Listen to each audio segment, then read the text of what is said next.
like, kind of, yeah, actually. Are you familiar with it? He's like, yeah, I've had a bunch of business. I'm like, okay, cool. The reason why I stopped by, because I could see he was going to say what? Not interested. Not interested. So what I do? Turned it around. I transitioned and said, yeah, actually the reason why I stopped by is actually your roof. There's a reason why I stopped by. Your roof is why I'm interested. So let me just kind of show you. The guy comes out, completely demeanor changes. We start talking about his roof. He's like, yeah, I just put that roof on. It's brand new. And I'm like, yeah, that's actually why I stopped by, because you actually have a perfectly south-facing roof here, perfectly west-facing roof here that gets sun all day. You may qualify for this new program. The conversation came up. He's like, my wife has the power bill. I would have sold him on the spot, but he doesn't have access to any of the online stuff. What I'm getting at is that sometimes when you have that objection or they're going to do something, transition out. Get the momentum to shift. Pivot with them a little bit, and then they're going to start over, like they reset. Like to get them out of the house, you mean? Mm-hmm. Yeah. Because he's going to say no, and then if you're like, my roof, he's like, what's wrong with my roof? What is he thinking now? I'm not a sales guy anymore. Boom, I broke his preoccupation. Easy.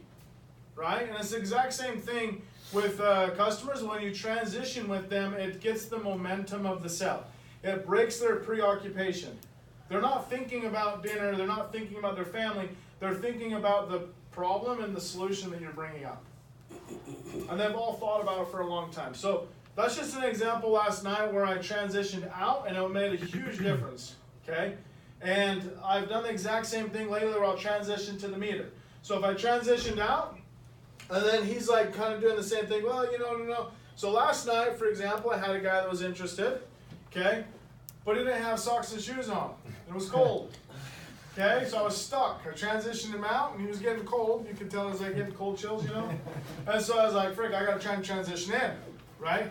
And so it didn't work as well, because I usually transition out, then I transition the meter, okay?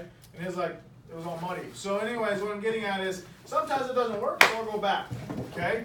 But for a lot of you, you're just not transitioning. You're not moving. You're not doing anything. You're just like, you guys want solar? Yeah, I don't know. My bosses suck too. Anyways, yeah, I want solar? Yeah, well, I suck too. Yeah, I don't have any money. Like, that's kind of like in your brain. If that's what you're thinking about, like, those are the results you're getting. Like, you have to be strategic about how you're doing this, okay? So think about it. Everybody else that knocked their door, they were salesmen. I just told them what was going on. I just told them out. They're salesmen. That's basically what they do, right? Yeah. And so what do you got to be? You'll be a salesman. You need to show them what we're doing. Don't tell them. That's the difference of transitioning, is you show them, you don't tell them, okay? So, and then just, if you feel the momentum is lacking, even like if you're going to go close, a CAD close, or something else, and you can feel the momentum's lacking, transition to something else. Build value again, and then go. That's another transition. That's a subtle transition. I'm not saying you have to get up and move somewhere, but if you feel like you're going to a CAD close, and the momentum's kind of like the air's going out of the room, like the wheels in the bus are falling out, okay? And then you're like, all of a sudden bring up like, yeah, all you gotta do is just sign this contract. Okay, that's not gonna happen, okay? They're gonna put the brakes on. You gotta start back over. That's a transition.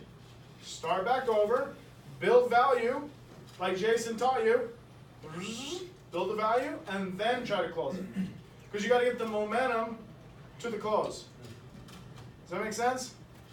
So if you guys don't get it, then we're going to come, we'll bring a car, and we'll do like drills in the driveway, and we'll have you push cars. And then you'll see what momentum. We can actually spend an hour on transition really easy. Yeah, it's easy. So, but that's what I'm getting at, is you got to think momentum. Okay, you don't always have to be moving somewhere, but the key of it is that you're building momentum with the sell, and if the sell is dried off. So how many of you went to a customer, you dropped the ball, you sold the customer, they were super excited, completely forgot about them, then you went back 3 weeks later. And the customer's like, who are you? Does that make sense? Like, oh yeah, we're not an issue, we talked about it. Because you lost the momentum of the entire sell. Okay, that's why it's so crucial to stay on top of it. Okay, text them, follow up. It's all about that, okay? So, last couple quick takeaways. We're going to get out of here. What do you guys, a couple quick takeaways real quick, just from everything. What did you guys learn? Okay, so that's pivot, okay? So pivot, if you're struggling, you're not selling, okay? If you're 0 on the board, you got to think pivot. Okay, we went through it all, right? So pivot was, we'll kind of go through this slide real quick. Okay?